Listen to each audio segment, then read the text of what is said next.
झनक सीरियल में तूफान, अनिरुद्ध, अर्शी और अदिति के बीच छिड़ी आर पार की जंग। बोस मेंशन का आलीशान हॉल आज एक युद्ध के मैदान में तब्दील होने वाला था, लेकिन फिलहाल वहां एक झूठी ही हंसी गूंज रही थी। अर्शी सोफे पर बैठी अपनी सहेली अदिति के साथ चाय पी रही थी। दोनों के चेहरों पर एक ऐसी चमक थी जो किसी बड़ी जीत के बाद आती है, खासकर तब जब जीत किसी को नीचा दिखाकर हासिल की गई हो। अदिति ने कप रखते हुए अर्शी की ओर देखा और व्यंग भरी मुस्कान के साथ कहा, देखा अर्शी, मैंने कहा था ना, बस एक छोटा सा दाव और झनक हमेशा के लिए अनिरुद्ध की नजरों से गिर जाएगी। वो बेचारी अब नौकरानी बनकर कोने में रो रही होगी और अनिरुद्ध वो तो अब तुम्हारी मुट्ठी में है। अर्शी ने गर्व से सिर हिलाया। हाँ अदिति, तुम सही थी। अनिरुद्ध को ये समझाना जरूरी था कि क्लास और स्टैंडर्ड क्या होता है।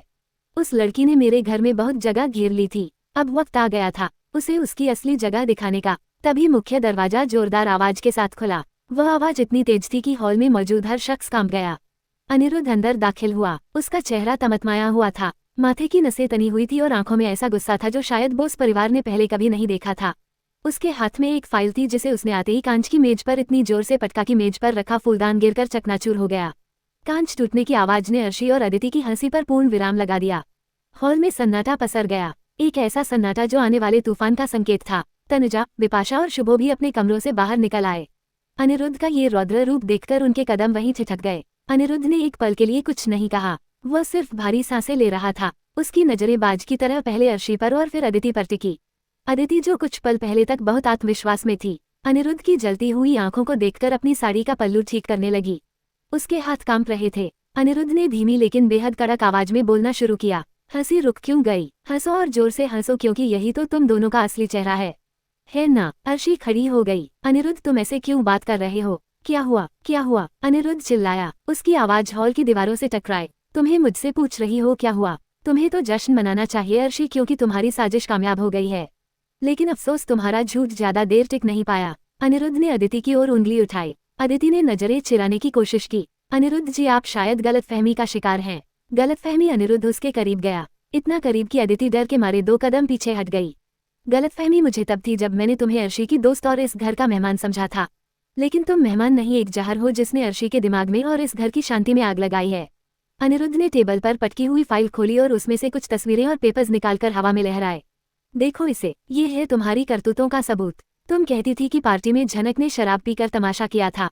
तुम कहती थी कि उसने मेहमानों की बेइज्जती की थी। ये सीसीटीवी फुटेज की रिपोर्ट है और यह वेटर का बयान है।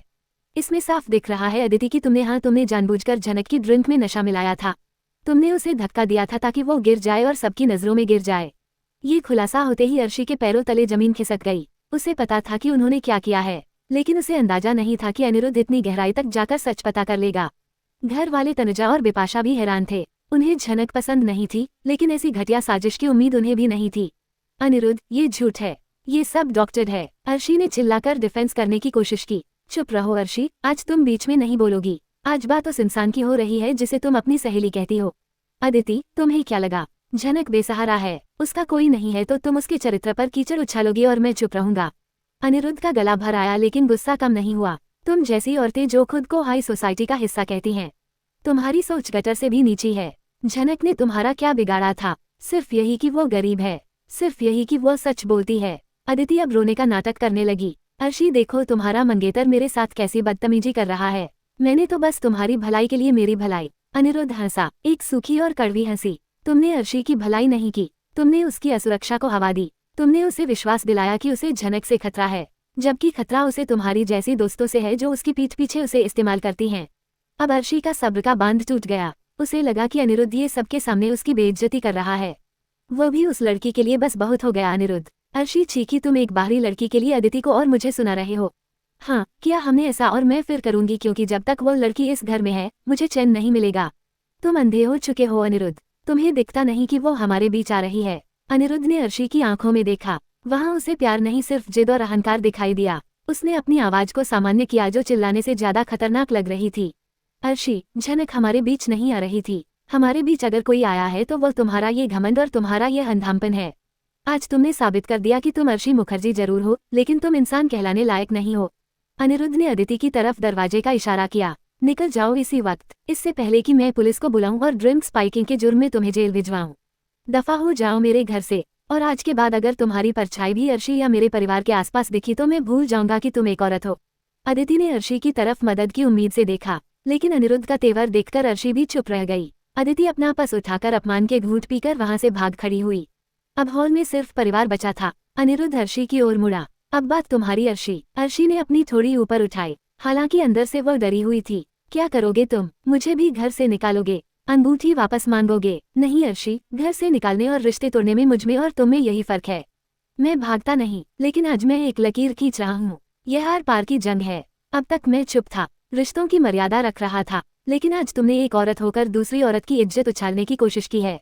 अनिरुद्ध ने पूरे परिवार को संबोधित किया। सुन लो सब लोग, झनक इस घर में रहेगी और नौकरानी बनकर नहीं इज्जत से रहेगी।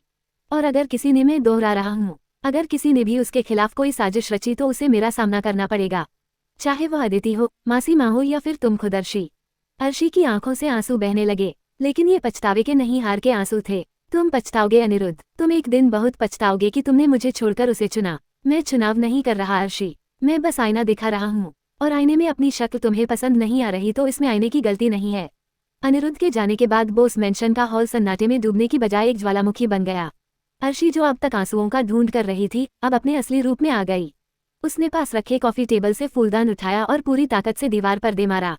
खड़ाक की आवाज के साथ कांच के टुकड़े बिखर गए। यह नहीं हो सकता, अनिरुद्ध मुझसे बात ऐसे नहीं कर सकता। अर्शी चीखी, उसका चेहरा गुस्से से लाल था।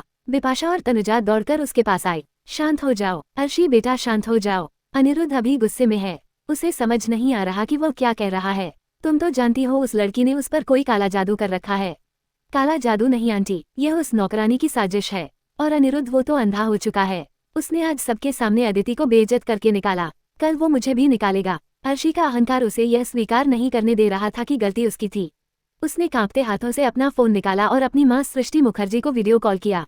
जैसे ही स्क्रीन पर सृष्टि का चेहरा आया, अर्शी फूट फूट कर रोने लगी। मॉम, अनिरुद्ध ने सब खत्म कर दिया। सृष्टि ने अपनी बेटी की हालत देखी और उसकी आंखों में क्रूरता तैर गई।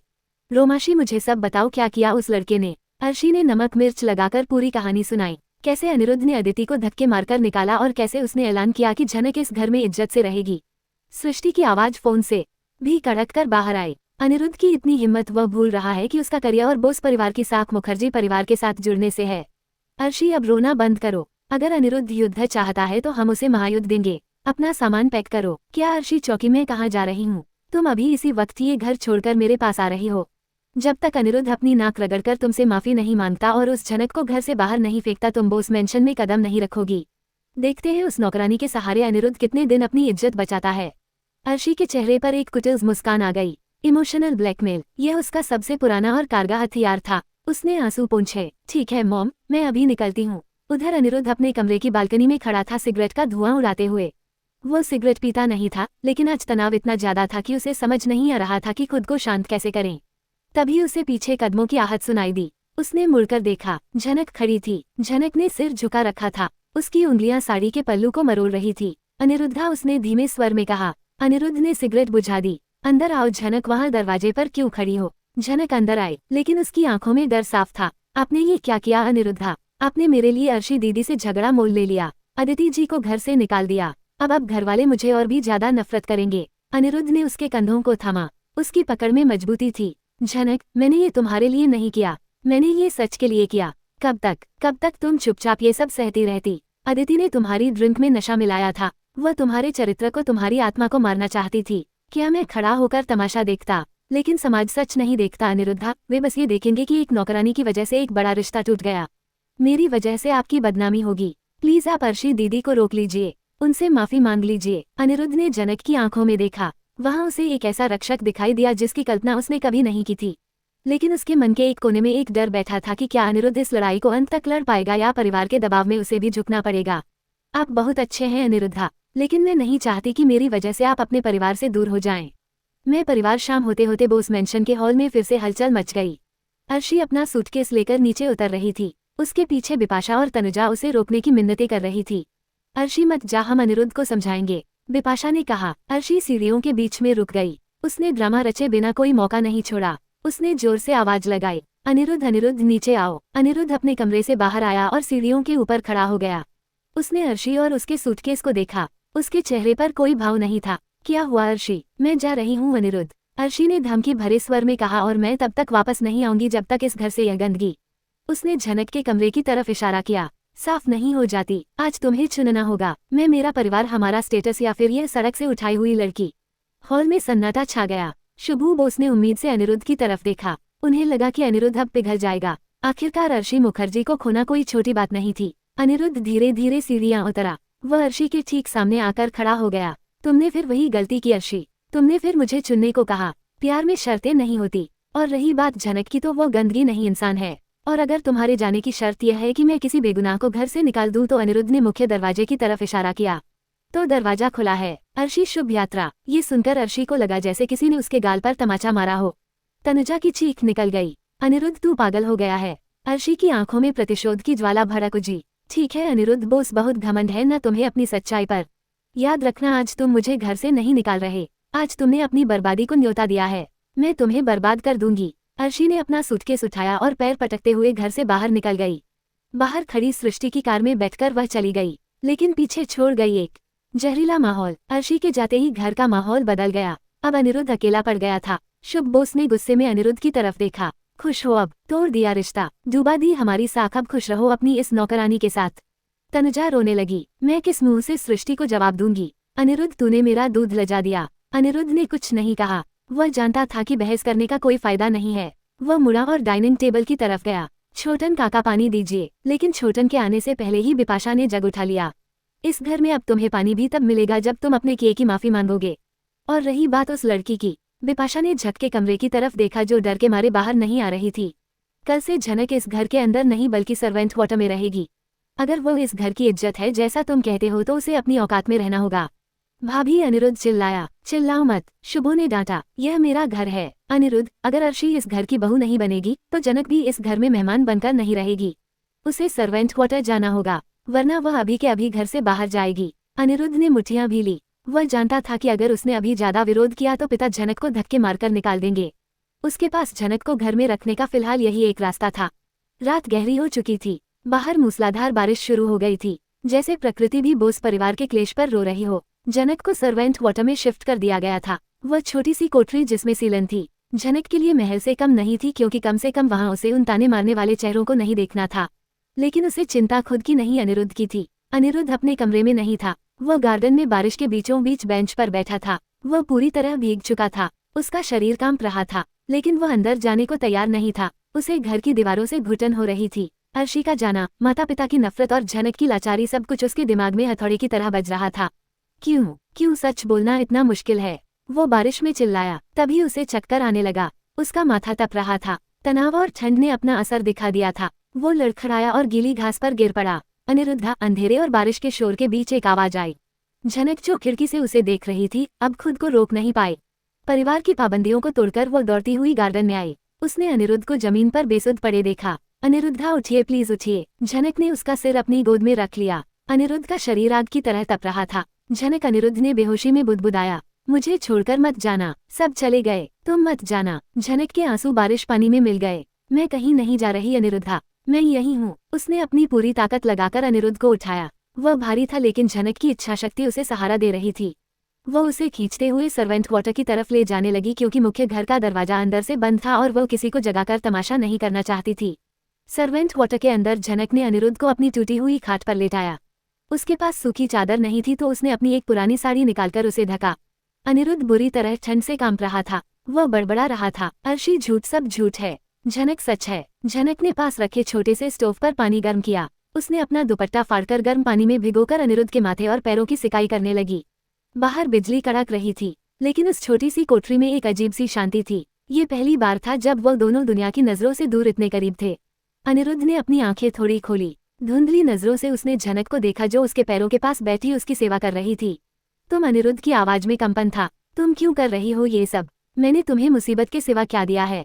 झनक ने उसके होठों पर उंगली रख दी। चुप रहिए, आपको बहुत तेज बुखार है। अनिरुद्ध ने झनक का हाथ पकड़ लिया। उसका हाथ बहुत गर्म था। झनक, आज मुझे समझ आ गया। अर्शी मेरे स्टेटस से प्यार करती थी, लेकिन तुम मेरी रूह की फिक्र करती हो। झनक का दिल जोर से धड़कने लगा। ये वह बातें थी जो अनिरुद्ध को होश में शायद कभी नहीं कहनी चाहिए थी।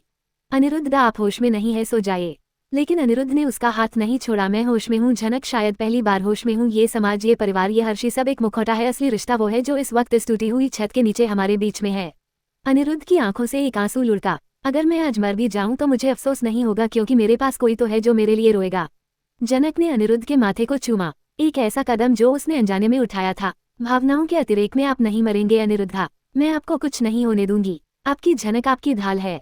रात भर झनक जागती रही, अनिरुद्ध के सिरहाने बैठी रही। अनिरुद्ध ने उसका हाथ अपने सीने से लगा रखा था। उस रात ने ये तय कर दिया था कि अब चाहे अर्शी वापस आए या बुनिया इधर की उधर हो जाए, अनिरुद्ध और जनक के बीच की डोर अब टूट नहीं सकती। ये सिर्फ जिम्मेदारी नहीं थी, यह उससे कहीं बढ़कर था, एक ऐसा इश्क जो तूफान में ही पनपता है। अगली सुबह जब धूप निकली तो बोस मेंशन में हड़कंप मच गया। अनिरुद्ध अपने कमरे में नहीं था। छोटन दौड़ता हुआ आया। दादा, बड़े दादा। अनिरुद्ध, दादा सर्वेंट क्वार्टर में है। शुभो, तनुजा और बिपाशा दौड़ते हुए क्वार्टर की तरफ गए। उन्होंने जो नजारा देखा उसने उनके होश उड़ा दिए। अनिरुद्ध खाट पर सोया था और झनक जमीन पर सिर रखकर सो रही थी। उसका हाथ अभी भी अनिरुद्ध के हाथ में था। हाय राम, तनुजा चीखी, यह क्या अनर्थ है। आवाज सुनकर झनक हड़बड़ा कर उठी। उसने तुरंत अपना हाथ खींचा। अनिरुद्ध भी जागा। उसका बुखार उतर चुका था, लेकिन कमजोरी थी। उसने अपने परिवार को दरवाजे पर खड़ा देखा। बिपाशा ने ताना मारा, वाह, रात भर यहाँ रंगरेया मनाई जा रही थी। अर्शी के जाते ही यह सब शुरू हो गया। अनिरुद्ध लड़खड़ाते हुए खड़ा हुआ और झनक के सामने ढाल बनकर खड़ा हो गया। उसकी आंखों में कल रात वाली कमजोरी नहीं बल्कि एक नई ताकत थी। अपनी जुबान को लगाम दीजिए भाभी, अनिरुद्ध ने कड़क आवाज में कहा। झनक ने मेरी जान बचाई है। कल रात मुझे 104 डिग्री बुखार था और मैं बारिश में मर रहा था। आप सब अपने कमरों में सो रहे थे। अपनी शान के नशे में सिर्फ ये लड़की जागी थी। उसने अपने पिता की आंखों में देखा। बाबा, आप कहते थे ना कि इसे सर्वेंट क्वार्टर में रहना होगा। ठीक है, अब से अनिरुद्ध बोस भी इसी क्वार्टर में रहेगा, क्योंकि जिस घर में मेरे बीमार होने पर पानी पूछने वाला कोई ना हो लेकिन मेरी मदद करने वाले पर कीचड़ उछालने वाले सब हो, उस घर में मुझे नहीं रहना। अनिरुद्ध ने झनक का हाथ थाम लिया, इस बार सबके सामने पूरे होशो हवास में। चलो झनक, हम यहाँ से जा रहे हैं। झनक हैरान थी। कहाँ अनिरुद्ध? जहाँ हमें सांस लेने की आजादी हो, जहाँ सच बोलने की सजा ना मिले। यह अनिरुद्ध का आखिरी फैसला था या सिर्फ एक नई शुरुआत? अर्शी लंदन पहुंच चुकी थी और वहां से अपनी अगली चाल चलने को तैयार थी, लेकिन यहाँ अनिरुद्ध ने खेल के नियम बदल दिए थे। जनक में आया ये तूफान अब सिर्फ एक घर की लड़ाई नहीं बल्कि अनिरुद्ध के आत्मसम्मान और जनक के अस्तित्व की लड़ाई बन चुका था। ठीक है, अनिरुद्ध ने भारी मन से कहा, अगर उसे सर्वेंट क्वार्टर में रहने से सुरक्षा मिलती है तो वही सही, लेकिन याद रखिएगा समय बदलने देर नहीं लगती।